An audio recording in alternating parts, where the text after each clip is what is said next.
For this particular 2-tower chimp combination, A, you won't be able to get the achievement because you're starting with more cash, and B, we're treating it as if we are playing with another person. So we have given ourselves more cash to start with, as if like we're playing with 2 people, and let us begin the adventure. So for this particular video, we're going to try and complete a chimps game using only the Bloon Exclusion Zone and the glue storm. For this particular tale, we're going to need advanced targeting before round 24, corrosive glue before round 28, and glue strike before round 59.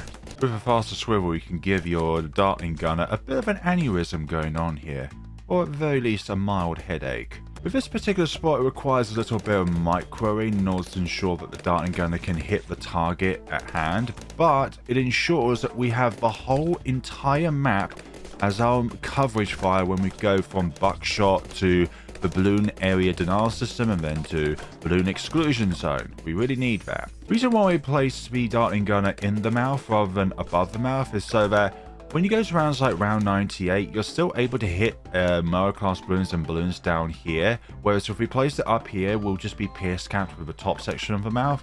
So we can actually choose where we want to destroy the balloons. And I'd rather destroy the balloons as a, well, A, on the screen, but B, as they get closer to the end of the map.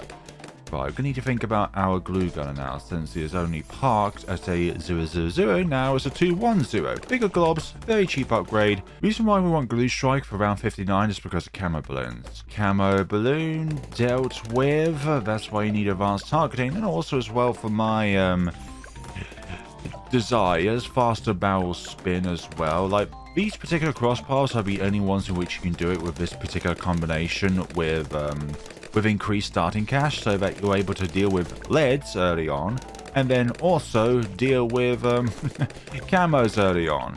Like, I've heard nowadays that the 205 could be a bit more powerful than the 025 when it comes to the Bloon Exclusion Zone, but we need camo detection, honestly. Here is round 28, and that's the sound of somebody who cannot pop lead balloons. We want the bez before we give the glue storm, so that we have an increased amount of firepower as we go into the 80s. If we get glue storm first, then despite that we're always going to have a permanent +2 in a damage, it doesn't matter if we don't have enough firepower in the first place in order to actually get through the scenario. And actually, this is its own problem, actually, placing it in the mouth. Is because now we can't target escaping balloons over here because we might be pierce capped down here. Although, in hindsight, I should have just gotten buckshot and just be done with it. Because buckshot fires very slowly, it's a great pairing with an alchemist in order to buff it, because you're not going to necessarily lose its effects very quickly because of how slow it fires. Obviously, if you pair it with like Homeland Defense and Ultra Boost, then you're more likely to lose its benefits, but the slower the firing, the more likely it is that you're able to be benefited by an alchemist top path.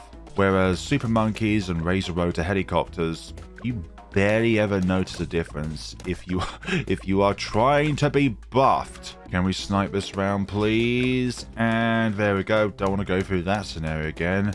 Just a horde of pinks can be really dangerous and annoying, just because of how fast they go. Don't necessarily have to be the biggest bean on the field, but if you can be the fastest bean, that's just as dangerous. For example, DDTs. Yeah, we're running into a few issues when it comes to lead balloons and the fact that we keep being blocked, so perhaps we need to go to glue splatter first before we go to the BADS so that we can actually inflict more. Actually, just switch you to strong and see how that goes. Yeah, being on strong doesn't necessarily make it better, so yeah, glue splatter it is. Try hold off from glue hose though. Yeah, that seems to work out much better. We are inflicting more damage onto the balloons because we can actually glue more balloons. That's round 39 dealt with, now round 40. The first Moab of the day goes down. Per buck, they're actually very powerful. But unfortunately, they don't really get benefited with something like pickles because of how much damage they do and also how slow they fire. If you have a tower that fires incredibly quickly but has only 1 damage per shot, then it benefits greatly from pickles. So let's say the attack zone benefits greatly, or actually more or less the overdrive benefits greatly, because each tack only does 1 damage, and then from there you can work it out. I believe in this round we will be able to get the BADS up and running. And once we do, we can just on target independent, and then hopefully we should be good for the next several rounds. I think round 75 is going to be the next kick in the teeth, or round 63 if that's going to pose a problem to us. But I think we have enough damage now, but the lack of pierce is definitely a question at hand here. And oh my god, there's a red balloon hiding inside a lead balloon. So that confirms it. Red balloons go at the same speed as lead balloons. Interesting to know. Before we can go up to a Bez, we need to go up to Glue Strike so that we can make camo lead susceptible to damage, but also as well just take damage from the Glue Strike itself because we have corrosive glue on. Which is necessary if we need to go through this scenario. After all, we are going for Glue Storm. Round 49 is going by very well. This is kind of the more relaxed part of the journey. Having the... we're just going to use it then and there because those leads are annoying me. This could be the more relaxing part because we have target independent on now. It's not always going to be the best solution though. Like, there are going to be times where we're going to have to be on either normal or very rarely on locked, so that we can target a particular balloon rather than it going from first to last to close to strong with all four of its barrels. Because I think that is its actual targeting on it, because it likes to target different balloons. Now here's a question for you. If chimps were to start on round 1, do you think there would be more 2-tower chimp combinations out there? And I'd like to say no, because the first 5 rounds is such that they offer the least amount when it comes to money. And I think those extra few hundred is not going to make the biggest a difference late game. Early game, possibly, but not late game. So maybe I'm wrong about that one, and there could be more combinations out there when it comes to possible 2-tower chimps if you were to start with, well, to start an earlier round. But there are also scenarios where you start on a later round. So I heard that round 9 chimps is a thing where you do a 2TT scenario or do a chimp scenario, but you start on round... There we go, that's the need of Glue Strike there. You start on round 9, which is where the first yellow balloons spawn. An utter nightmare, which is why I've not covered that, because yellow balloons are the absolute worst. If you've been around my channel for a while and know how many times I've died to a yellow balloon. So Glue Strike is very important on regrowth, so we can kind of cancel out their regrowth from both the damage of the glue and also from the bads at the moment. It's really weird calling it bads considering we refer to the bad as, well, the big pink behemoth that spawns on round 100. We're on round 62. Right, round 63. Glue Strike timing is quite important here, so we need to try and damage as many of these lead balloons as possible while they're still early on the track. But then again, the lead balloons are kind of blocking our projectiles here, which is not good. Perhaps we need to not have you on target independent. Just have you on normal so that we just target the non-leads and then pop everything else. So I'm going to use the Glue Strike on the second wave of ceramics and then try to hold off for the rest. Hopefully, yeah. The Glue Strike is doing a lot of work there, which is nice. But it's just the fact that these leads keep blocking our projectiles, which is not good. Aim over this way and Glue Strike again, and that should be the end of the round. Excellent. So just required a little bit of microing under the normal circumstances. Well, I think I have very good knowledge at this game, but with the explanation of that knowledge, I'm very poor at doing so. So sorry at times if I try and explain something and it's really confusing. I'm not the best of teachers, let's just say. Numerous in numbers, round 70 can be a bit of a pierce issue here, but with the right timing of our ability, hopefully we will pop the Moabs even earlier than if we didn't have Glue Strike struck on them. Let me know if you'd like to see me do more 2-tower chimp scenarios where we have like a co-op rule apply where we start with 1300 to make certain combinations possible. So let's say we can start with a Dartling Gunner or start with a mortar. Definitely can't start with a heli or super monkey. Okay, this is really a little bit overwhelming now, so we're going to put you back on normal now so that we know where we are targeting the balloons. And that's round 74. So round 75 is going to be very tricky. We got these leads to try and contemplate, but also as well these clumped up VFBs which can provide a pierce issue as we go through rounds. So take care of the lead issue first. Fortified leads go down. That's why it took them a bit more time for them to go down, because they were fortified. So now it's just these BFBs left to worry about. And I'm honestly quite annoyed because of the fact that I need to kind of target these independently. Let's glue strike those. And then can I do a little bit of, what do I call it? Chip damage against these later BFBs. Oh, they're separated. That's actually kind of good. So that we can target them independently. But we still have an issue going on here, which I need to deal with. Shouldn't have done chip damage against the other set of BFBs. Okay, let's just concentrate on these Moabs and ceramics and stuff this time, rather than trying to do a little bit of damage against the other set of BFBs. But honestly, we need to save Glue Strike around 76, otherwise we just won't have enough damage, and the balloons themselves will just regenerate too quickly. So that's how we're going to deal with this round. But there's still so many balloons here. We may need to do some manipulation with the glue strike here on this round, so that we can have it target the leads as soon as they hopefully stop spawning. Is that it?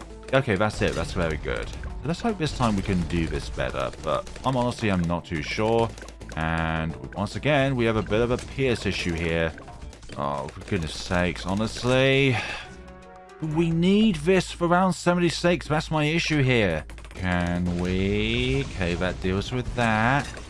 But there's still this issue here. The pierce overflow going on. Do not forsake me, please. Looks like it's gonna... No, not the case. Not the case. Let's leave these red balloons as late as possible. But... there's so many of them. Oh my, you've got to... Two of them left the field at the same time. This is definitely a screenshot moment if I've ever heard one before. I'm not saying anything, even though I am saying something. That should be... oh my god, there's still so many of them. There we go. Glue strike. And there goes the round. Hopefully they don't populate too much. And there it is. Thank you. That was my main concern and why I reserved the glue strike around 75. Oh gosh, there's so many Moabs on this round. I forgot how many there were on round 75. Let's see how we can go about, on this particular grueling round. And these ceramics are obviously going to be a huge bot in our existence. There's pros and cons to everything. Oh, we managed to do... I'm surprised, and even myself. But there's still the pierce issue going on here. So, round 78. At least we don't have regrows to worry about this time around. But we still got a huge load of ceramics to try and deal with. But again, they're not clumped up or regrowifying. Now, let's use the glue storm venom there. And we are so close to the Bloon Exclusion Zone. I can already taste it. Are we gonna get ourselves a Bloon Exclusion Zone today, SpongeBob? Yes, Patrick. Yeah. Bloon Exclusion Zone says, hello. Welcome to your demise, balloons. This is the Exclusion Zone. And this is also why I place it in the center of Carve, just so that the entire map is our potential killing field. ZOMG. Handle it. Much more damage, much more fire rate, and higher pierce as well with the Bloon Exclusion Zone in comparison to the BADS. Blue Storm is here. This is going to be very pivotal for rounds like 95, when there are so many DDTs to try and deal with that you need that constant pelt of glue across the entire screen.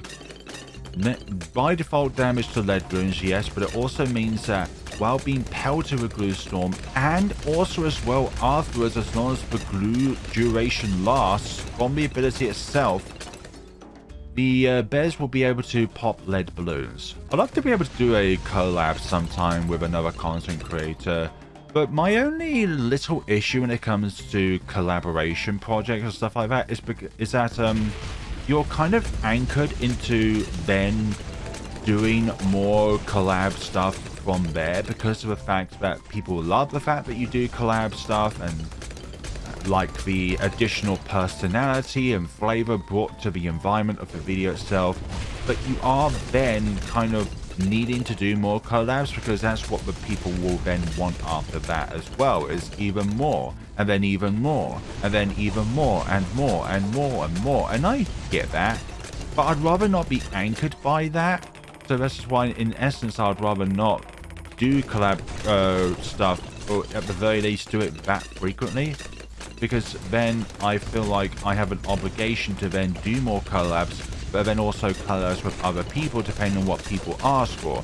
Like, I've had a few people ask me, and I do love the idea, but it just feels like you are then anchored by that.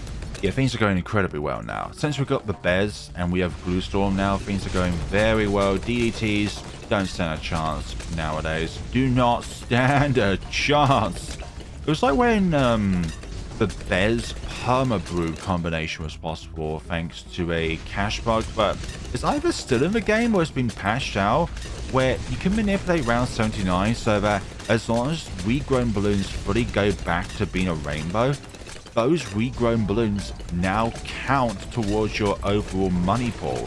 So therefore you'll be able to buy stuff or make stuff possible which would not normally otherwise be possible.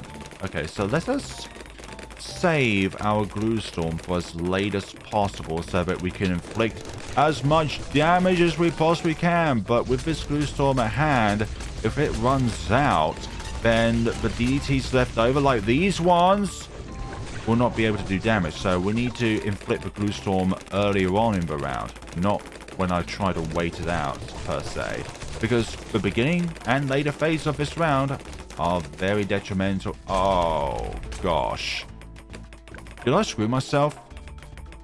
Did I legitimately screw myself because I used Gluestorm around 94? I think I have.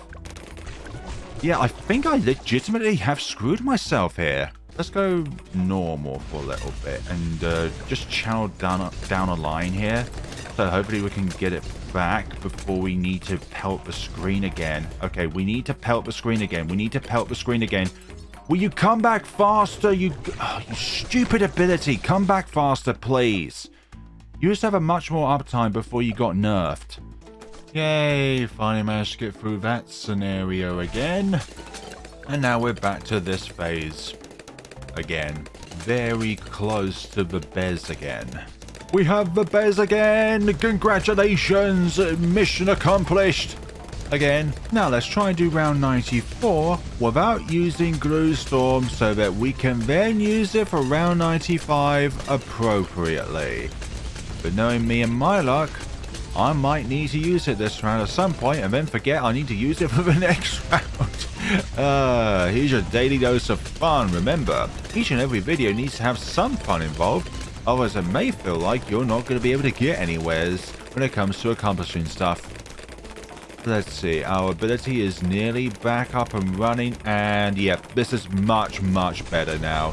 Definitely needed to hold off on round 94 for using it so that we can pelt all these DDTs and then get through the scenario just like that. It's just that easy. Just ignore the first attempt. That first attempt didn't happen. This is the first attempt. Yeah, I feel like switching you back to normal is definitely more of a priority than anything else. Because if you think this is painful, just imagine round 98. That's going to be a load of fun. That's round 97, done and dusted. Not too much of an issue. Now round 98. Definitely need to concentrate on the fortified BFBs first. But remember, there's so much RBE in the ZMGs. They are no joke. You need to concentrate on pretty much everything going on around you. Otherwise, you are gonna lose. You're gonna lose very badly. You're gonna see the game over screen more times than you can count on your hand. And yeah, etc. Let's just focus down on this path, but at the same time, we definitely need the Gluestorm for round 99 because of fortified DDTs, but at the same time, we still need it for this particular round. Oh gosh, look how close these ZMGs are getting actually. This is actually kind of worrying. Let's try and do that. Let's get them down to ceramics and let Gluestorm take care of the rest, but at the same time, do we even trust it? Do I even trust it? Do I even trust? Maybe we need to put this in a slightly different position if we're going to be able to get through this scenario, honestly. Just look at them all.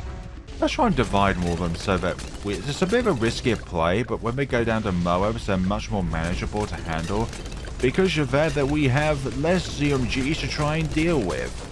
But again, if we're focused on the ZMGs, we have more of a fortifiers to try and concentrate on at this given point in time. Look at them all still, but this is definitely a better, as I say that. Yeah, they're all BFBs now, but at the same time, I'm not confident. And did I use the ability too late on in the round? Hopefully not. I think we have this. Yes, our last target. And there's round 98, our final hurdle of the video. Round 99. These DETs don't stand a chance. Just look at that. You are going down, my friend, bad. You are so going down. So this is possible with this particular combination. It's just the fact that you can't do it normally because you can't start with a glue. It's fascinating because the Glue Gunner is the only tower which we can actually place down on round 6 on Chimps, but yet we can't physically do that round because we can't afford corrosive glue.